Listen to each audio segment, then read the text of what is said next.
अस्सलाम वालेकुम गामदी साहब। वालेकुम आप अस्सलाम।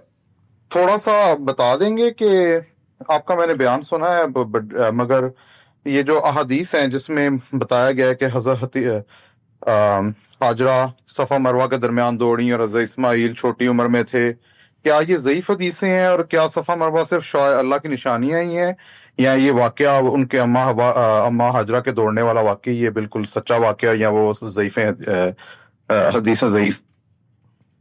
कि ये कुरान के बिल्कुल खिलाफ है। सलामती है उन आंखों पे जो हिदायत पे नजरें जमाए बैठी हैं, उन कानों पे जो जिक्र खैर के मुंतजर रहते हैं, और उन कदमों पे जो हिदायत की राह पे गामजन है। कुरान मजीद ने सूरह इब्राहीम में सराहत के साथ बता दिया है कि सैयदना इस्माइल को और अपने ख़ानदान को इब्राहीम अलैहिस्सलाम ने उस वक्त आबाद किया जब सैयदना इसहाक भी पैदा हो चुके थे, और ये मालूम है कि सैयदना इसहाक की पैदाइश इस्माइल की कुर्बानी के वाक़े के बाद हुई है। तो इसलिए ये 14-15 साल की या उससे भी ज़्यादा की उम्र है जिसके बाद आबाद करने का फ़ैसला हुआ। कुर्बानी का वाक़या भी असलन उसी की तमसील थी, उसी मौके पर पेश आया।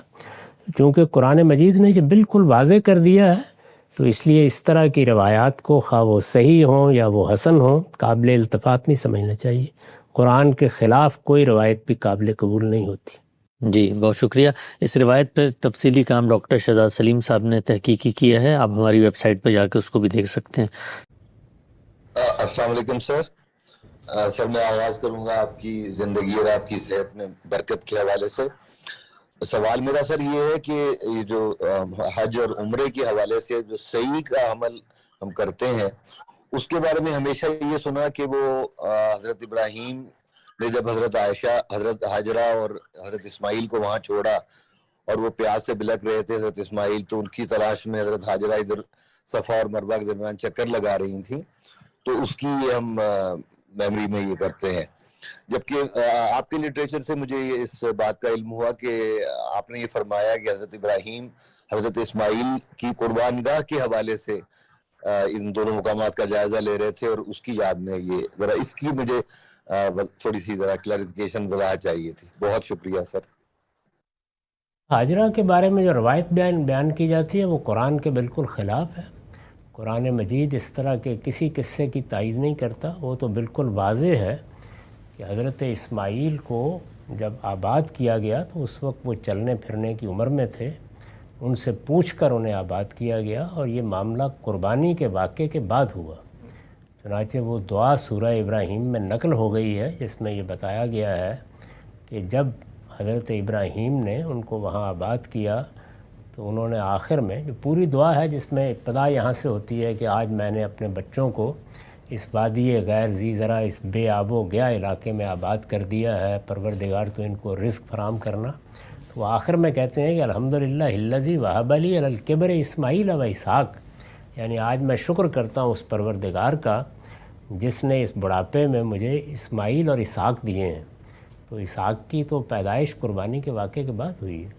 तो इससे बिल्कुल वाज़े हो जाता है कि ये मामला कब पेश आया।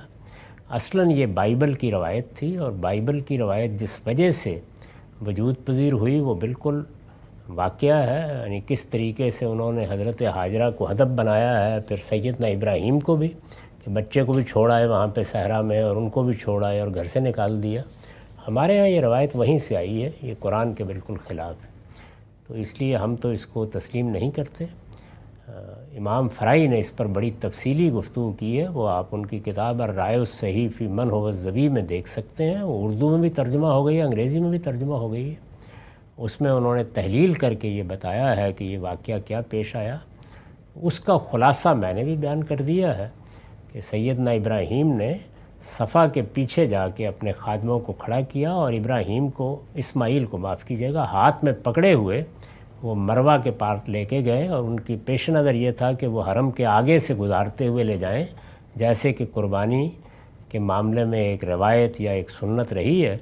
और फिर मरवा के पार जाकर उन्होंने कुर्बान करना चाहा, और उसके बाद जैसे कि वाक़या है वो आपके इल्म में है।